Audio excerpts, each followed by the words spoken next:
আসসালামু আলাইকুম। আমি আজকে ঘরে থাকা কোকাকোলা নুডলস দিয়ে রেস্টুরেন্ট স্টাইলে চাইনিজ মিক্স চাউমিন বানিয়ে নিচ্ছি। প্রথমে নুডলসগুলিকে পারফেক্ট বয়েল করে তাতে তেল মাখিয়ে রেখে দিচ্ছি।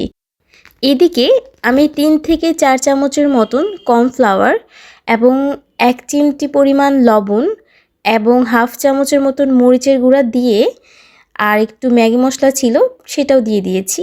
সেটা দিয়ে ভালোভাবে মাখিয়ে নিয়েছি। মাখিয়ে যে চিকেনগুলো আমি নুডলসে দেব সেই চিকেনগুলোর সাথে ওই কর্নফ্লাওয়ার মিশ্রণটা আমি ভালোভাবে মাখিয়ে নিচ্ছি। এই তো মাখানো হলে আমি এখানে তেলে একটা একটা করে খুব সুন্দর করে ছড়িয়ে ভেজে নেব। এরপর আমি এখানে 4 ধরনের সবজি নিয়েছি, ফুলকপি, গাজর, বরবটি এবং ক্যাপসিকাম। আপনারা পছন্দ মতন বাঁধাকপি নিতে পারেন, আরও পছন্দ মতো ভেজিটেবল যেটা নুডলস ইউজ করা যায় অ্যাড করতে পারেন। তো আমি ক্যাপসিকাম বাদে অন্য ভেজিটেবলগুলি আমি একটু বয়েল করে নেব, হাফ বয়েল করে নিচ্ছি। তারপর অন্য একটা বাটিতে আমি নুডলসের যেই স্পেশাল মশলাটা সেটা রেডি করে নেব। স্পেশাল মশলা বা সস যেটাই বলেন, এটা রেডি করতে আমার কিছু নুডলসের মশলা ছিল আগের। আপনারা নুডলসের মশলা থাকলে সেটা অ্যাড করতে পারেন, তাছাড়া ম্যাগি মশলা থাকলে সেটাও কিন্তু অ্যাড করতে পারেন।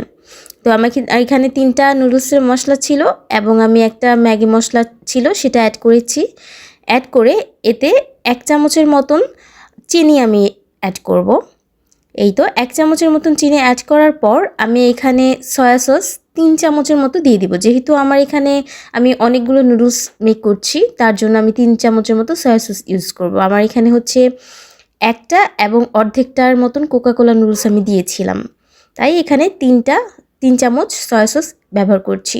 তারপর আমি এখানে টমেটো কেচাপ দিয়ে দিচ্ছি 3 থেকে 4 চামচের মতন। এই তো এটা এমনিতেই টেস্ট করে দেখবেন, খুবই মজা লাগে। এই সসটা কিন্তু আপনারা রামেন বানাতেও ইউজ করতে পারবেন ভিউয়ার্স। আর তাতে আমি হচ্ছে 1 চামচের মতন মরিচের গুঁড়া অ্যাড করে দিচ্ছি একটু স্পাইসি একটা ফিল আসার জন্য। তারপর এতে আমি 1 চামচের মতন ভিনেগারটাও অ্যাড করে দিব। খাবার ভিনেগার আপনারা চেষ্টা করবেন অবশ্যই ভিন্ন ফ্লেভার আনার জন্য। এদিকে যেই ভেজিটেবলগুলো বয়েল করে রেখেছিলাম সেটা আমার বয়েল হয়ে গিয়েছে, আমি ঝুড়িতে দিয়ে দিয়েছি। আর একটা কড়াইয়ে এখন তেল গরম করে সেখানে আমি রসুন কুচি এবং পেঁয়াজ কুচি দিয়ে দিলাম। একটু হালকা ভেজে মিডিয়াম আঁচে এখানে ভাজবো। হালকা কিছুক্ষণ ভাজার পর ক্যাপসিকামগুলো দিয়ে দিব। পেঁয়াজগুলি খুব বেশি ভাজবো না। তো তাতে ক্যাপসিকামগুলো দিয়ে 5 থেকে 6 মিনিটের মতন ভেজে নেব। এই তো ভাজার পর আমি এখানে আমার বয়েল করে রাখা যে ভেজিটেবলগুলি ছিল সেগুলি দিয়ে দিচ্ছি। এগুলি একটু ভালোভাবে ভেজে নিচ্ছি। এই ক্ষেত্রেও আমরা এখানে 5 থেকে 6 মিনিট ভাজবো, খুব বেশিক্ষণ ভাজবো না, কারণ যেহেতু বয়েল করাই আছে হাফ বয়েল, তাই 5 থেকে 6 মিনিটের মতন ভেজে নেব। এবং এখানে যেই মশলাটা বা সসটা আমি তৈরি করেছিলাম সেই সসটা আমরা এখানে কিছু পরিমাণ দিয়ে দিব, 2 থেকে 3 চামচ, এবং বাকিটা হচ্ছে নুডলস অ্যাড করার সাথে সাথে দিয়ে দিব। এদিকে আমি কিছু ডিম হচ্ছে ঝুরি করে রেখেছিলাম, সেই ডিমগুলি দিয়ে দিলাম। 2টা ডিম নিয়েছিলাম আমি। ডিম ঝুরিটা দেওয়ার পর যেই চিকেন আমি ভেজে রেখেছিলাম সেই চিকেনটাও অ্যাড করে নিব। অ্যাড করে কিছুক্ষণ আবার 2 থেকে 3 মিনিট একটু ভেজে নেব। এখানে মিডিয়াম টু হাই আঁচ রাখবো ভিউয়ার্স। এই তো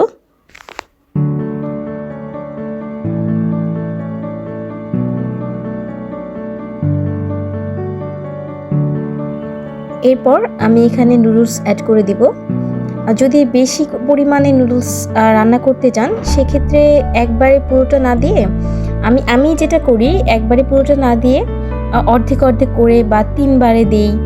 এভাবে দিলে খুব ভালোভাবে হচ্ছে যেই ভেজিটেবল বা যেই নুডলসের মশলা এগুলো খুব ভালোভাবে মিশে যায়। এই তো আমি এখানে 2টা কাঁটা চামচের সাহায্যে একটু নাড়িয়ে নিচ্ছি যেন মশলা বা লবণ ভালোভাবে নুডলসে মিশে যায় এবং নুডলসগুলি না ভাঙে। এই তো আমি উপরে কিছু সাদা তিল এবং স্প্রিং অনিয়ন দিয়ে ছড়িয়ে নিয়েছি। আমার নুডলস রেডি। আজকের মতো এই পর্যন্তই। ভালো থাকবেন। আসসালামু আলাইকুম।